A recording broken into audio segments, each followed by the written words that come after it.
Hello students, welcome to my class. आज हम class 8 NCERT maths का चैप्टर 4 करेंगे। चैप्टर का नाम है डाटा हैंडलिंग। पिछले वीडियोस में हमने चैप्टर 3 तक कंप्लीट कर लिया था, तो अभी चलिए स्टार्ट करते हैं। तो सबसे पहले देखेंगे डाटा क्या होता है। तो डाटा क्या है? Collection of any specific information is called data. तो कोई भी स्पेसिफिक इन्फॉर्मेशन का कलेक्शन को हम डाटा बोलते हैं। जैसे एग्जाम्पल अगर लिखेंगे तो अगर mark obtain by students in a class test, एक क्लास में अगर एक टेस्ट हुआ है, सपोज एक मैथ टेस्ट हुआ था, तो उसमें जितने भी स्टूडेंट्स हैं उनका कितना मार्क उन्होंने ऑब्टेन किया, तो ये कलेक्शन ऑफ इन्फॉर्मेशन हो जाएगा।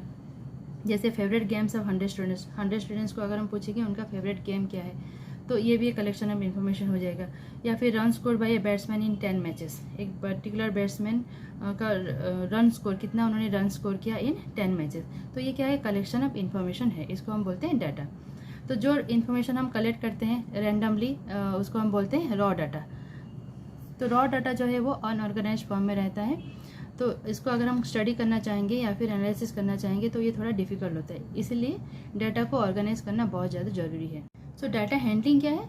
किस तरह से हम डाटा को हैंडल करेंगे, किस तरह से जो अनऑर्गेनाइज डाटा है उसको ऑर्गेनाइज करेंगे, ताकि ये हमको हेल्पफुल होगा उसको एनालाइज करने के लिए, उसको स्टडी करने के लिए। तो डिफरेंट वेज है जिसके थ्रू हम डाटा को रिप्रेजेंट कर सकते हैं, लेकिन सबसे ईजी वे है रिप्रेजेंट करना थ्रू ग्राफ्स। तो सबसे पहले देखते हैं हम ग्राफ के थ्रू कैसे रिप्रेजेंट करेंगे। तो सबसे पहले देखिए पिक्टोग्राफ। तो सबसे पहले देखेंगे डाटा को हम कैसे रिप्रेजेंट कर सकते हैं थ्रू ए पिक्टोग्राफ। तो पिक्टोग्राफ क्या है? A pictorial representation of data using symbols. तो पिक्टोग्राफ में हम क्या करते हैं? सिंबल के थ्रू डाटा को रिप्रेजेंट करते हैं। सपोज हम एक वेजिटेबल सेलर का 4 डेज में कितना उसने एप्पल सेल किया, अगर उसको हम स्टडी करना चाहें या फिर उसको एनालाइज करना चाहें तो सिंबल के थ्रू हम कैसे करेंगे। देखिए, तो यहाँ पे एक एप्पल का सिंबल है, इस सिंबल का मीन्स है 10 एप्पल्स। तो यहाँ पे एक एप्पल दिखाई देगा, उसको हम एज्यूम करेंगे कि ये 10 एप्पल्स है। यहाँ पे एप्पल का हाफ है, दैट मीन्स हम इसको एज्यूम करेंगे कि ये 5 एप्पल्स है। तो अगर हम देखेंगे मंडे में एक ही एप्पल का सिंबल है, दैट मीन्स मंडे उसने कितना एप्पल सेल किया? 10 एप्पल्स। सिमिलर ट्यूसडे को देखिए, ट्यूसडे में 4 एप्पल्स का सिंबल है, तो एक एप्पल का सिंबल मतलब 10 एप्पल्स है, तो अगर 4 है तो 10 + 10 + 10 + 10 हो जाएगा 40। तो ट्यूसडे को उसने कितने एप्पल सेल किए? 40 एप्पल सेल किए। वेडनेसडे को देखिए 2 फुल एप्पल्स है और यहाँ पे हाफ का सिंबल है, दैट मीन्स हाफ तो 5 है और फुल 10 है, दैट मीन्स 10 + 10 20 + 5 25। तो वेडनेसडे को उसने 25 एप्पल सेल किए। थर्सडे को देखिए, थर्सडे को 2 फुल एप्पल का सिंबल है, दैट मीन्स ये 10 है और ये 10 है, तो 20 एप्पल्स उसने थर्सडे को सेल किया। तो अगर हम इसको स्टडी करना चाहें कि कौन से डे में उसने सबसे ज़्यादा एप्पल सेल किए, तो हम इजीली इसको देख के बता सकते हैं कि ट्यूसडे उसने सबसे ज़्यादा एप्पल, दैट मीन्स 40 एप्पल्स उसने सेल किए। और कौन से डे में जिस दिन उसने सबसे कम एप्पल सेल किए, तो हम बोल सकते हैं कि मंडे सबसे कम एप्पल उसने सेल किया है। तो पिक्चर के थ्रू रिप्रेजेंट करना डाटा सबसे ईजी होता है और ईजी टू अंडरस्टैंड होता है।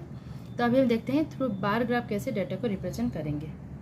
सो बार ग्राफ के हेल्प से हम बहुत ही इजीली डाटा को रिप्रेजेंट कर सकते हैं और इसको स्टडी कर सकते हैं। तो बार ग्राफ में क्या होता है? डाटा को रिप्रेजेंट करते हैं थ्रू बार्स। देखिए यहाँ पे रेक्टेंगल्स हैं, तो रेक्टेंगल्स का जो विड्थ होता है वो सेम होता है और रेक्टेंगल्स के बीच में जो गैप होता है वो भी सेम होता है, लेकिन इसका जो लेंथ होता है वो हमको इसका क्वांटिटी कितना है वो रिप्रेजेंट करता है। सपोज हम देखेंगे एक स्टूडेंट को कितने मार्क्स मिले हैं इन पर्टिकुलर सब्जेक्ट्स में।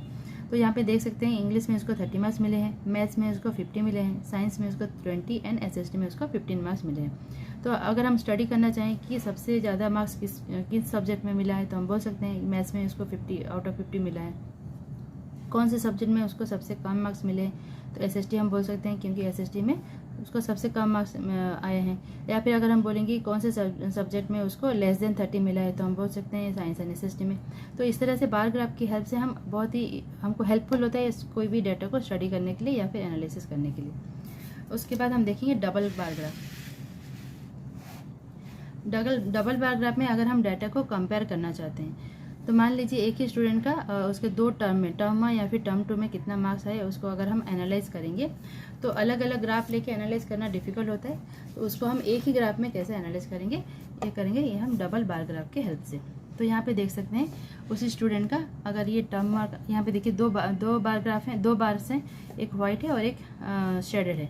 तो व्हाइट को अगर हम लेंगे टर्म मार्क्स का मार्क्स और ग्रे वाले को लेंगे टर्म 2 का मार्क्स। तो यहाँ पे हम देख सकते हैं अगर टर्म 1 में उसको 30 मार्क्स मिले हैं तो टर्म 2 में इंग्लिश में उसको 40 मार्क्स मिले हैं। सिमिलर में मैथ्स में अगर टर्म 1 में उसको 50 मिले हैं तो टर्म 2 में उसको 45 मिले हैं। देखिए 40 और 45 के बीच में है तो 45 मिल गया। साइंस में अगर उसको टर्म 1 में 25 मिले हैं तो साइंस में उसको टर्म 2 में 40 मार्क्स मिले हैं। यहाँ पे एसएसटी में देख सकते हैं टर्म 1 टर्म 2 में दोनों में इक्वल मार्क्स आए हैं। तो इस ग्राफ से हम इजीली एनालाइज कर सकते हैं कि कौन से सब्जेक्ट में उसका इंप्रूवमेंट हुआ है।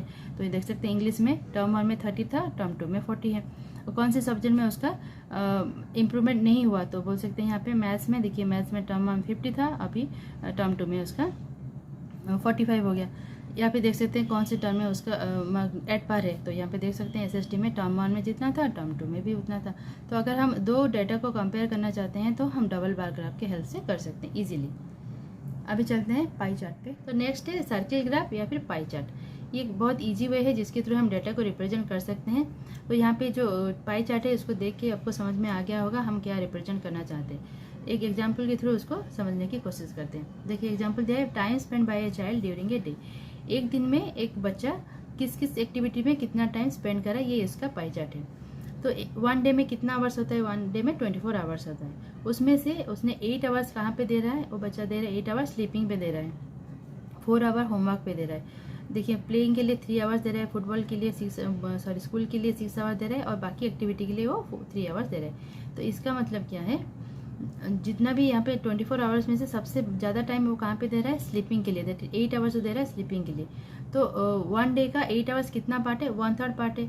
तो यहाँ पे जो पाई चार्ट है वो रिलेशनशिप दिखाता है किसका, होल एंड इट्स पार्ट। तो यहाँ पे it shows the relationship between a whole and its part. तो होल का 24 आवर का 8 आवर कितना पार्ट है, 1/3 पार्ट है। तो यहाँ पे भी 24 आवर्स में से 4 आवर्स कितना पार्ट है, 1/6 पार्ट है। तो यहाँ पे देखिए ये रिलेशनशिप दिखाते हैं होल एंड इट्स पार्ट। इसके हिसाब से हम इसको किस में डिफरेंट सेक्टर में इसको डिवाइड करते हैं। देखिए ये एक सेक्टर है, ये एक सेक्टर है, ये एक सेक्टर है। इस तरह से हम इसको डिफरेंट सेक्टर में डिवाइड करते हैं। और जहाँ पे सबसे ज़्यादा टाइम स्पेंड कराए उसका सेक्टर देखिए उतना बड़ा होगा, जहाँ पे कम टाइम स्पेंड करेगा उस सेक्टर उतना छोटा होगा। देखिए यहाँ पे तो जब हम एक्सरसाइज करेंगे तो ये सेक्टर कैसे ड्रॉ करेंगे, कैसे इसका सेंट्रल एंगल फाइंड करेंगे, उसको हम अच्छी तरह से क्लियरली इसको डिस्कस करेंगे। तो अभी चलते हैं, चलिए एक्सरसाइज पे। एक्सरसाइज 4.1 का पहला क्वेश्चन है, a survey was made to find the type of music that a certain group of young people liked in a city. Adjoining pie chart shows the findings of the survey. तो question में दिया है एक city में कुछ group of young people को लेके एक सर्वे किया गया था, ये जानने के लिए कि उनको किस टाइप का म्यूजिक पसंद है। तो सर्वे का जो फाइंडिंग्स है इस पाई चार्ट में वो शो किया गया है। तो ये पाई चार्ट को देख के हम समझ सकते हैं उन ग्रुप ऑफ पीपल में से 20% लोगों को सेमी क्लासिकल म्यूजिक पसंद है, 10% लोगों को क्लासिकल म्यूजिक पसंद है, 30% लोगों को फोक म्यूजिक पसंद है एंड 40% लोगों को लाइट म्यूजिक पसंद है। तो उसके बाद क्वेश्चन दिया है, if 20 people like classical music how many young people were served. Question दिया अगर 20 पीपल को क्लासिकल म्यूजिक पसंद है तो कितने नंबर ऑफ पीपल को सर्वे किया गया था। तो ये तो हमको नहीं पता कितने लोगों को लेके सर्वे किया गया, तो हम क्या लेंगे, उनको एक्स लेंगे।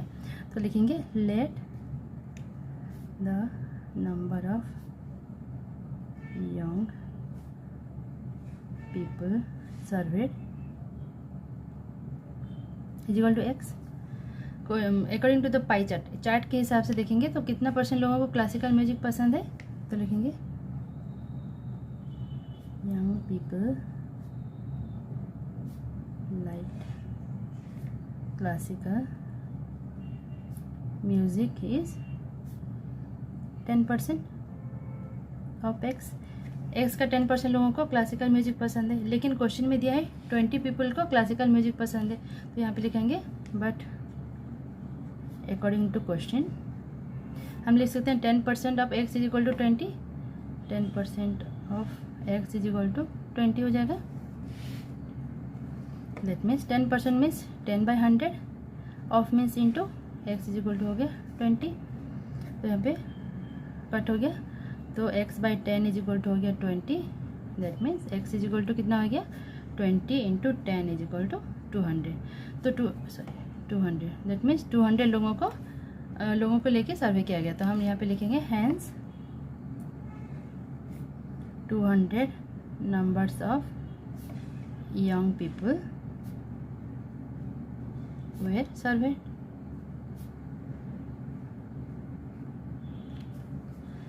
देखिए अभी सेकंड बिट में क्या क्वेश्चन दिया है, सेकेंड बिट में पूछा है कि which type of music is liked by maximum number of people. तो यहाँ पे पाई चार्ट पे हम देख सकते हैं किसका सेगमेंट सबसे बड़ा, सेक्टर सबसे बड़ा है। देखिए लाइट म्यूजिक का सेक्टर सबसे बड़ा है, तो हम बोल सकते हैं लाइट म्यूजिक जो है वो मैक्सिमम लोगों को पसंद है। तो यहाँ पे हम लिखेंगे आंसर में light music is liked by maximum number of people. उसके बाद देखते हैं थर्ड बिट में क्या दिया है। तो थर्ड बिट में पूछा है if a cassette company were to make 1000 series how many of each type would they make. तो क्वेश्चन में पूछा है कैसेट कंपनी को 1000 नंबर्स ऑफ सीडी बनाना है। तो यहाँ पे पूछना है कि कौन से टाइप ऑफ म्यूजिक का वो कितना नंबर्स ऑफ सीडी बनाएंगे। तो यहाँ पे देखिए जिस टाइप का म्यूजिक को जितना ज़्यादा पसंद किया गया है उसी हिसाब से सीडीज को बनाएंगे। तो यहाँ पे देखिए सेमी क्लासिकल को कितने लोगों ने पसंद किया, 20% लोगों ने, क्लासिकल म्यूजिक को 10%, फोक म्यूजिक को 30 एंड लाइट म्यूजिक को 40। तो यहाँ पे हम लिखेंगे, पहले तो लिख देते हैं total numbers of CDs equal to 1000। अभी देखेंगे number of semi classical CDs will भी कितना होगा, सेमी क्लासिकल 20% है तो हो जाएगा 20/100 इंटू 1000। 20% है तो 20% ऑफ 1000 लिख देते हैं ऐसे, 20% ऑफ 1000 लिख देंगे। 1000 विल बी 20/100 इंटू 1000, तो 0 0 0 0 कट हो गया, तो 20 इंटू 10 हो गया 200 नंबर्स। सेम वे करेंगे नंबर ऑफ क्लासिकल सीरीज, कितना बनेगा, ये 10% ऑफ 1000, तो ये हो जाएगा 10/100 इंटू 1000, 0 0 0 0 कट हो गया, 10 into 10 100 numbers. Similarly number of folk series कितना बनेगा, फोक है 30% ऑफ 1000 कैसेट का 30% बनाएंगे, तो 30/100 इंटू 1000, 0 0 0 0 कट हो गया, 30 इंटू 10 300 नंबर्स। लास्ट में number of light music series will be कितना होगा, लाइट म्यूजिक हमारा 40% है, 40% ऑफ 1000, तो 40/100 इंटू 1000, तो 0 0 0 0 कट हो गया, 40 इंटू 10 हो गया 400 नंबर।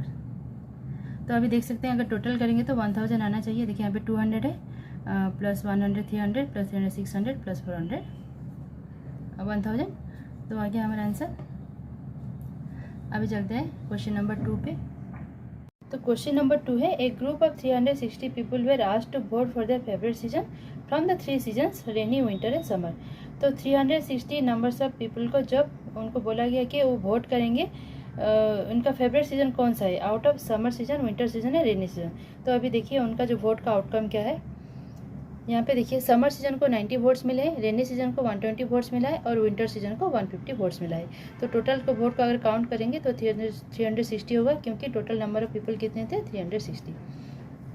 तो पहला क्वेश्चन दिया है which season got the most vote. यहाँ पे देख सकते हैं कौन सा सीजन को सबसे ज़्यादा वोट मिला है।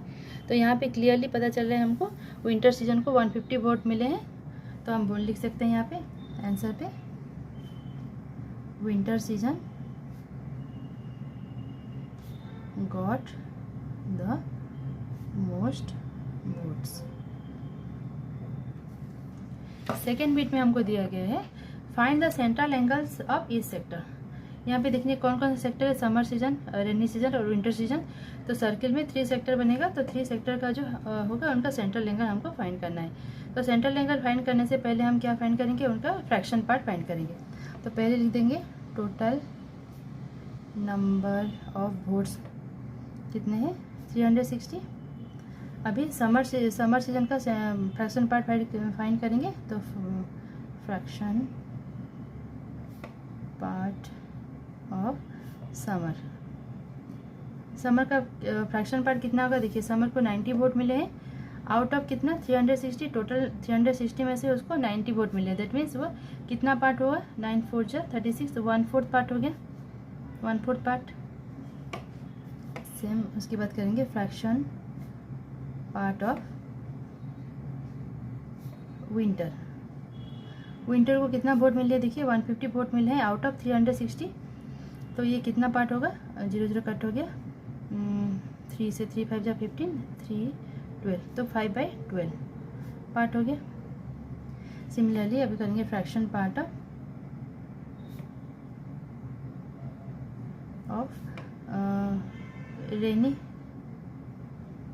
रेनी को 120 वोट मिले हैं, तो 120 आउट ऑफ 360, तो हो जाएगा 0 0 कैंसिल हो गया, 12 3 जा 36, 1/3 पार्ट। अभी सबका फ्रैक्शन पार्ट मिल गया, तो अभी सेंट्रल एंगल कैसे फाइंड करेंगे, तो सर्किल का सेंट्रल एंगल कितना होता है 360, तो central angle of each sector कैसे फाइंड करेंगे, वो फ्रैक्शन पार्ट को 360 से मल्टीप्लाई कर देंगे। तो यहाँ पे लिखेंगे central angle of sector summer का सेंट्रल एंगल कितना होगा, समर का फ्रैक्शन पार्ट है 1/4 इंटू करेंगे सेंट्रल एंगल 360 अब सर्किल का, तो ये हो गया 4 9 जा 36, तो हो गया 90 degree. Similarly central angle of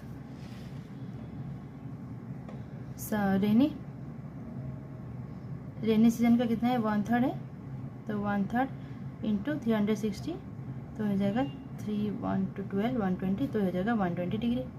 similarly central angle winter हो जाएगा, विंटर का फ्रैक्शन पार्ट है 5/12, तो 5/12 इंटू 360, तो 12 3 जा 36, 3 0 30, तो 5 इंटू 3 हो जाएगा 15, तो ये होगा 150 डिग्री। तो तीनों का सेंट्रल एंगल मिल गया, समर का मिल गया 90, रेनी का मिल गया 120 एंड विंटर का मिल गया 150 डिग्री। अभी चलते हैं नेक्स्ट क्वेश्चन पे, नेक्स्ट बीट पे, सॉरी थर्ड बीट में दिया है draw a pie chart to show this information. तो हमको एक पाई चार्ट ड्रॉ करना है, पाई चार्ट ड्रॉ करके जो सेक्टर्स है उनको यहाँ पे ड्रॉ करना है। तो इसके लिए हम पहले क्या करेंगे, एक सर्किल ड्रॉ करेंगे। सर्किल कोई भी रेडियस का हम ड्रॉ कर सकते हैं।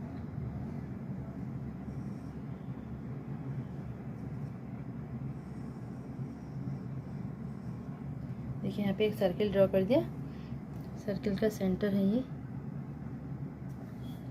अब पहले हम क्या करेंगे, एक रेडियस ड्रॉ कर देंगे।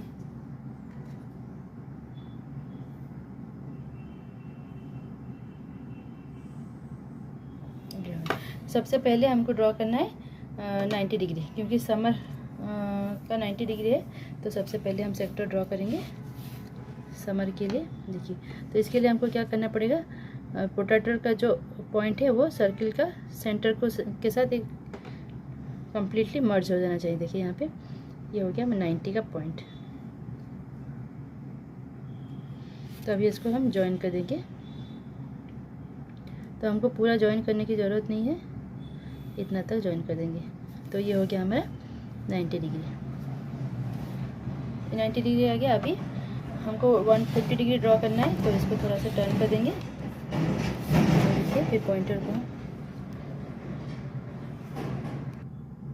अभी देखिए प्रोट्रैक्टर का जो पॉइंट है सेंटर के साथ ही मर्ज हो गया। अभी हमको 150 डिग्री करना है, 120 150। देखिए ये 150 डिग्री आ गया। यहीं पे इसको पॉइंट दे देंगे और यहाँ से इसको ज्वाइन कर देंगे।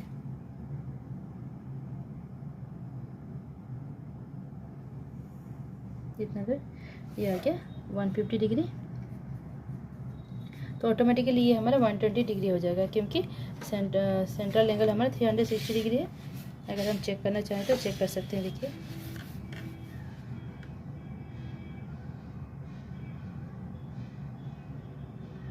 देखिए ये 120 डिग्री आ गया। ठीक है, दैट मीन्स ये हो गया 120 डिग्री। तो यहाँ पे लिख देंगे 90 डिग्री समर है, तो ये लिख देंगे समर। 120 डिग्री है रेनी का एंड 150 डिग्री है विंटर। तो ये हमारा बन गया पाई चार्ट। अभी चलते हैं नेक्स्ट क्वेश्चन पे। क्वेश्चन नंबर 3 में दिया है draw a pie chart showing the following information. The table shows the colour preferred by a group of people. तो हमको ये जो इन्फॉर्मेशन गिवन है उसको बेस करके एक पाई चार्ट बनाना है। यहाँ पे देखिए ग्रुप ऑफ पीपल का प्रीफर्ड कलर क्या क्या है। ब्लू कलर को कितने लोगों ने प्रीफर किया 18, ग्रीन कलर को 9, रेड कलर को 6 एंड येलो कलर को 3। तो टोटल कितने नंबर ऑफ पीपल हैं 36 नंबर ऑफ पीपल्स हैं।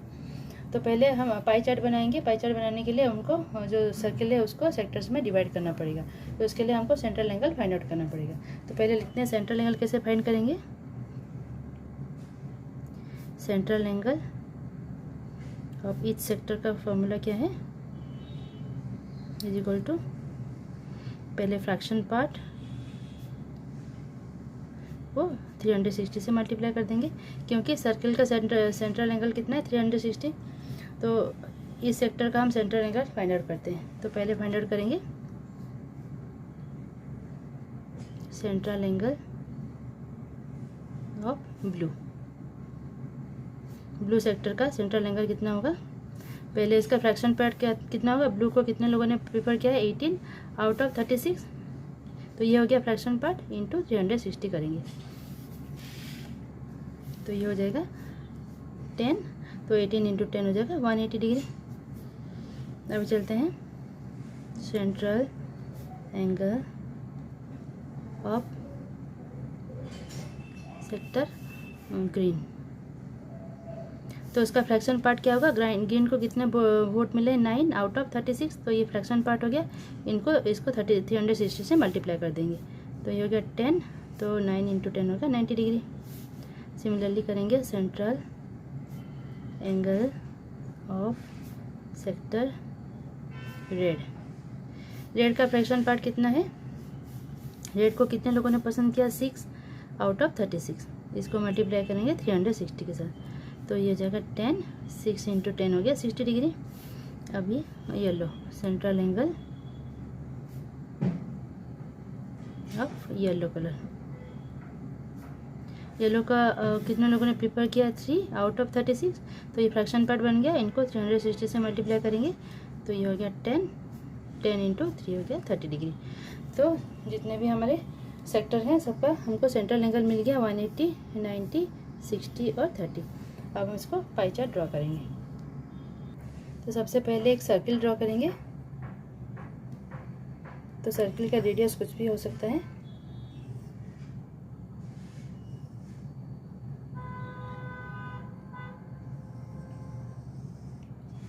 सर्किल ड्रॉ कर दिया और उसका सेंटर है। तो इसका सेंट्रल एंगल क्या क्या है पहले देख लेते हैं। 180 डिग्री है ब्लू का, पहले 180 डिग्री ड्रॉ कर लेते हैं। तो पहले एक रेडियस को ड्रॉ करना पड़ेगा। देखिए यहाँ पे रेडियस हो गया।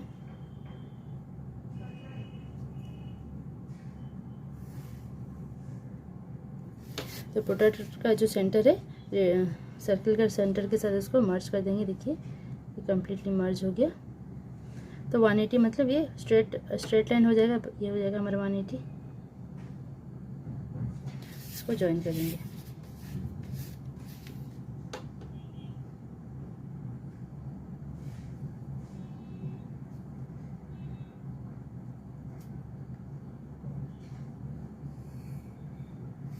ये हो गया 180 डिग्री। सेकेंड हमको 90 डिग्री सेक्टर ग्रीन का एंगल है, सेंट्रल एंगल 90 डिग्री है। तो यहाँ से हमको 90 डिग्री ड्रॉ करना है। देखिए यहाँ पे रख देंगे तो 90 डिग्री आ गया।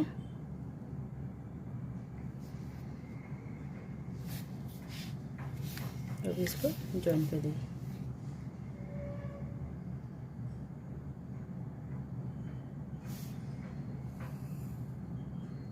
तो इतना आ गया 90 डिग्री। अभी सेक्टर रेड का एंगल है 60 डिग्री। यहाँ पे देख सकते हैं सेक्टर रेड का 60 है एंड सेक्टर येलो का 30 है।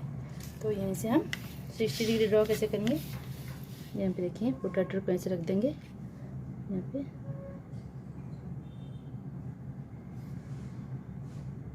ऐसे 60 डिग्री 30, 40, 50। ये 60 है तो ये ऑटोमेटिक 30 हो जाएगा। अब इसको ज्वाइन करना है।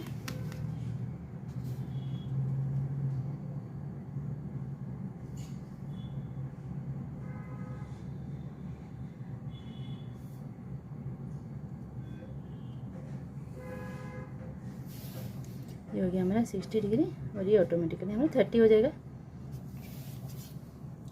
तो अभी लिख देंगे 180 डिग्री किसका सेंट्रल एंगल है, ब्लू का, तो ये हो जाएगा ब्लू।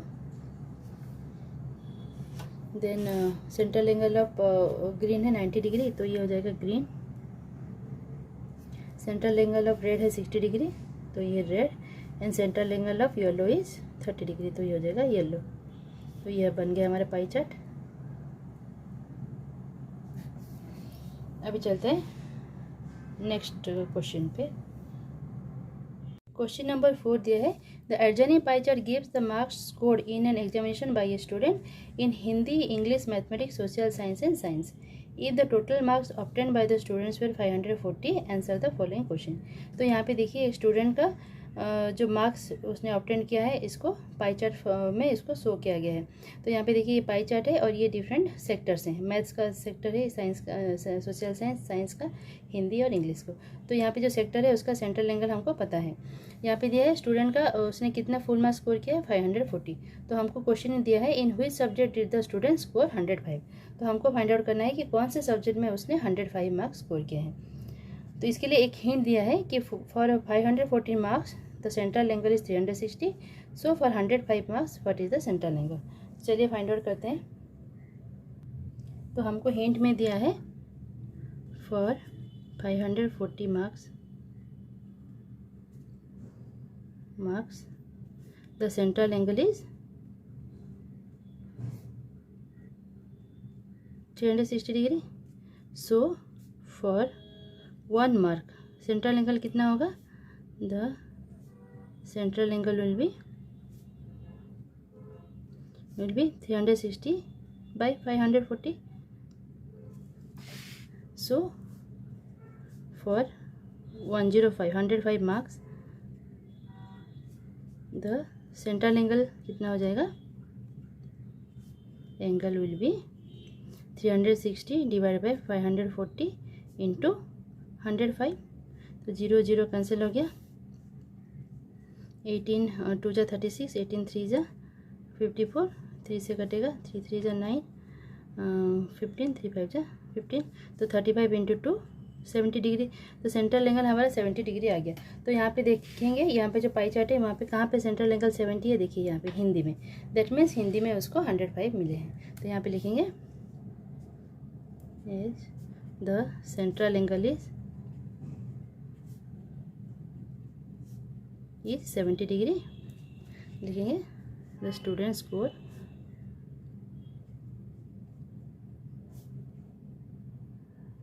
स्कोर 105 इन हिंदी।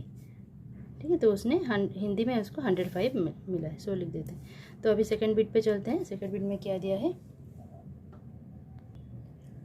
सेकंड बिट में दिया है how many more marks were obtain by the student in mathematics than in Hindi. तो क्वेश्चन में पूछा है मैथमेटिक्स में उसका कितना ज़्यादा है हिंदी से। तो हिंदी का मार्क्स तो हमको ऑलरेडी पता चल गया। अभी देखते हैं मार्क्स उसको मैथ्स में कितने मार्क्स मिले। तो लिखेंगे marks obtain in maths by the student कितना है, देखेंगे। देखिए मैथ्स का सेंट्रल एंगल कितना है, 90 है। तो हम कैसे लिखेंगे, 90 divide by total central angle कितना है 360 और टोटल मार्क्स है 540। तो ये हो जाएगा कट हो गया, 9 4 जा 36 हो जाएगा, 4 1 जा 4, 14 है, 4 3 जा 12, 4 5 जा 22 आ गया, 25 4 5 जा 20, तो 135। तो उसको मैथ्स में कितने मार्क्स मिले हैं, 130 मार्क्स। तो यहाँ पे देखेंगे the more mark he got from Hindi will भी कितना, देखिए मैथ्स में उसको 135 मार्क्स मिले और हिंदी में उसको 105। तो हो जाएगा 5 और ये सॉरी 0 और ये 3, 30 मार्क्स। ठीक है, उसको मैथ्स में हिंदी से उसको 30 मार्क्स एक्स्ट्रा आए हैं। ये मार्क्स ही गॉट इन मैथ्स लिख देते हैं, in maths from Hindi 30 marks. अभी चलते हैं थर्ड बिट पे। थर्ड बिट पे दिया है examine whether the sum of marks obtain in social science and maths is more than that in science and Hindi. तो यहाँ पे हमने ऑलरेडी देख लिया कि हिंदी में उसको 105 मिले हैं और मैथमेटिक्स में उसको 135 मार्क्स मिले हैं। तो हमको अभी मार्क्स फाइंड करना है सोशल साइंस का एंड साइंस का। तो लिखेंगे मार्क्स ऑब्टेन्ड इन साइंस। तो साइंस का सेंट्रल एंगल कितना है हम देख सकते हैं यहाँ पे। साइंस का सेंट्रल एंगल था हमारा 80 और सोशल साइंस का 65। तो साइंस का 80 है तो हम लिखेंगे 80 डिवाइड बाय 360 इंटू 540। तो 0 0 कैंसिल हो गया। 18 2 जा 36, 18 3 जा 54, 30 हो गया। तो हो गया 2 4 जा 8, तो 30 इंटू 4 हो जाएगा 120। दैट मीन्स उसको साइंस में कितने मार्क्स मिले 120 मार्क्स।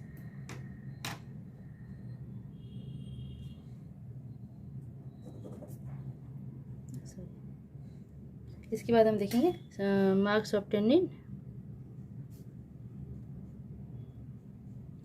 इन सोशल साइंस। सोशल साइंस का सेंट्रल एंगल कितना था 65 था।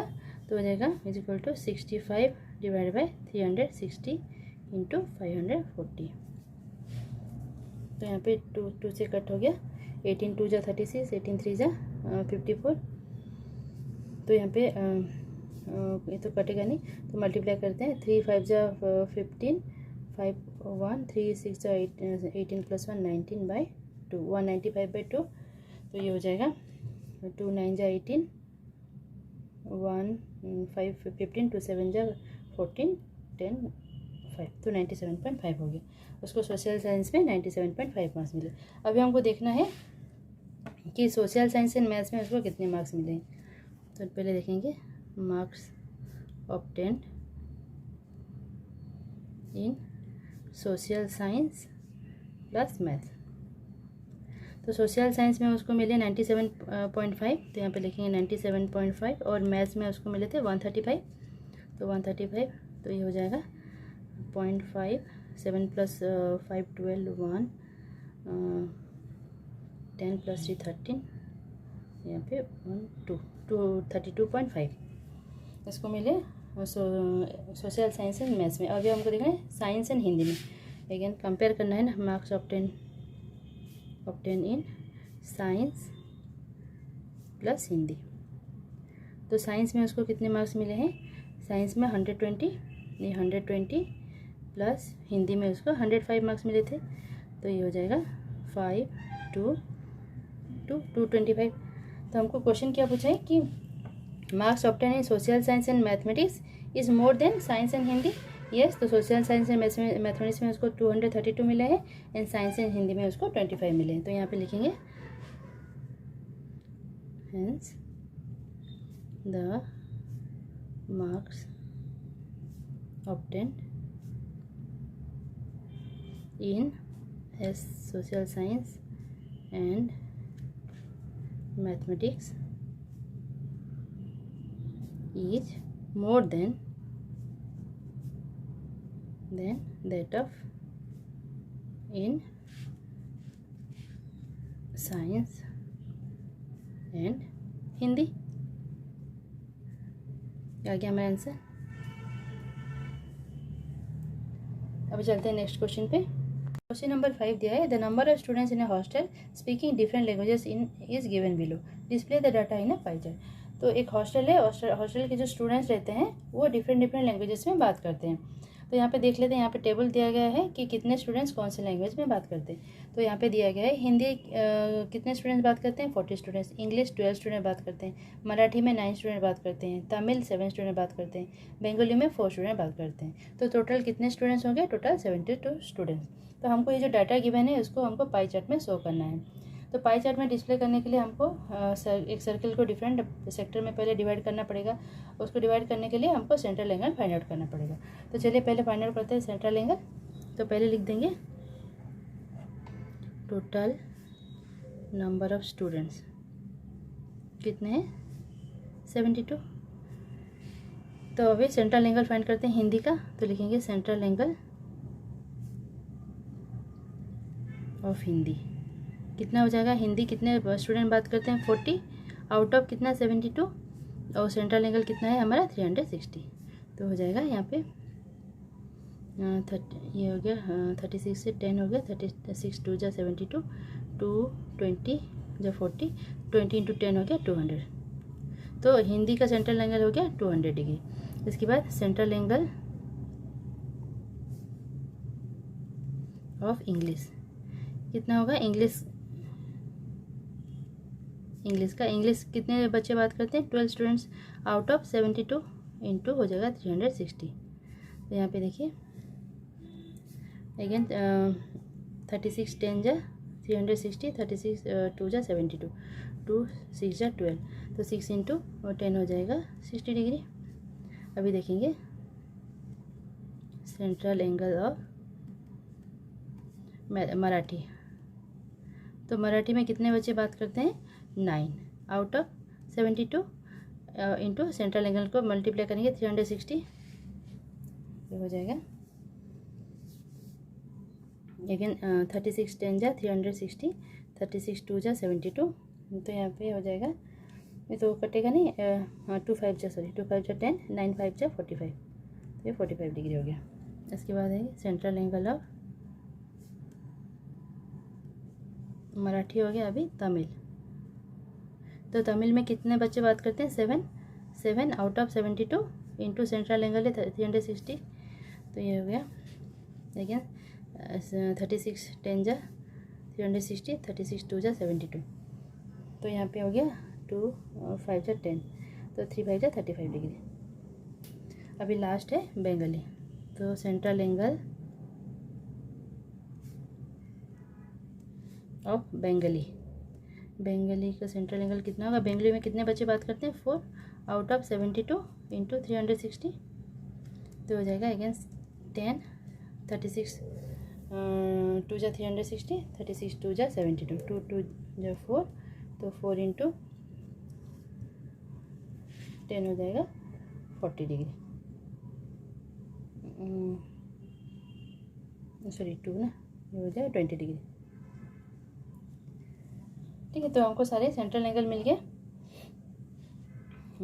हिंदी का 200, इंग्लिश का 60, मराठी का 45, तमिल का 35 एंड बंगाली का 20। तो अभी हम पाई चार्ट ड्रॉ करते हैं। तो पाई चार्ट बनाने के लिए पहले हमको एक सर्कल ड्रॉ करना पड़ेगा। हमने अभी सेंट्रल एंगल सब सेक्टर्स हमने लिख दिया। हिंदी का 200, इंग्लिश का 60, मराठी का 45, तमिल का 35 एंड बंगाली का 20। तो पहले हम सर्कल ड्रॉ करते हैं। सर्किल हम किसी भी रेडियस का ड्रॉ कर सकते हैं।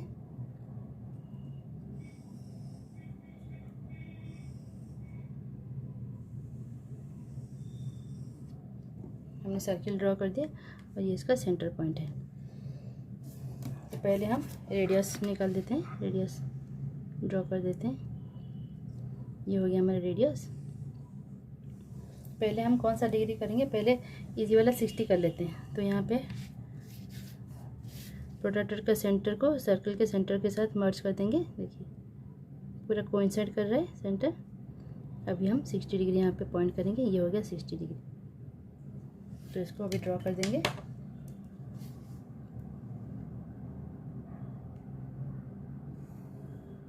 ये हो गया हमारा 60 डिग्री। इसके बाद हम 45 डिग्री का ड्रॉ कर लेते हैं। ये इस पर रखेंगे प्रोट्रैक्टर को।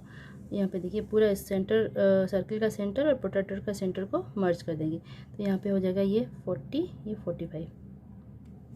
तो यहाँ से हम 45 को ड्रॉ कर लेंगे। देखिए ये हो गया हमारा 45 डिग्री। 45 अभी 35।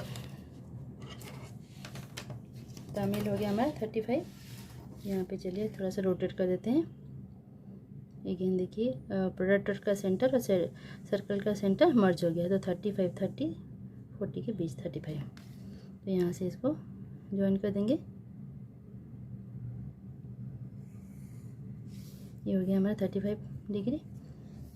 अभी बंगाली है 20। तो अगेन इसको थोड़ा सा टर्न कर देंगे।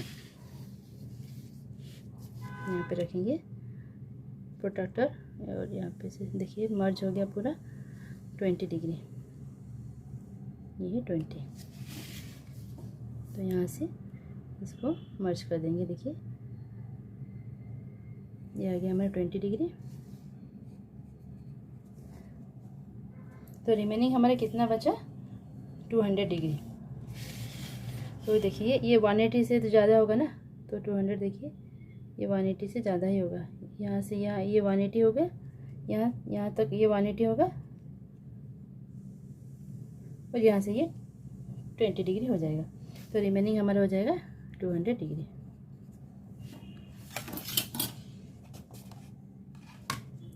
देखिए हमारा पाई चार्ट बन गया। तो यहाँ पे लिख देंगे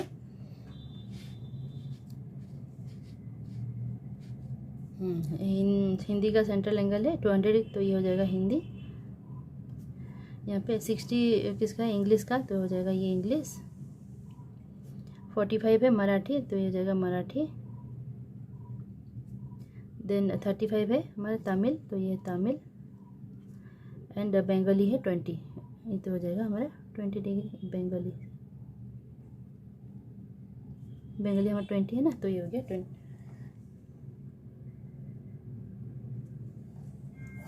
तो ये बन गया हमारा पाई चार्ट। तो आई होप आपको ये क्लियरली समझ में आ गया होगा। नेक्स्ट एक्सरसाइज के लिए मिलते हैं नेक्स्ट वीडियो पे, तब तक के लिए थैंक्स फॉर वॉचिंग।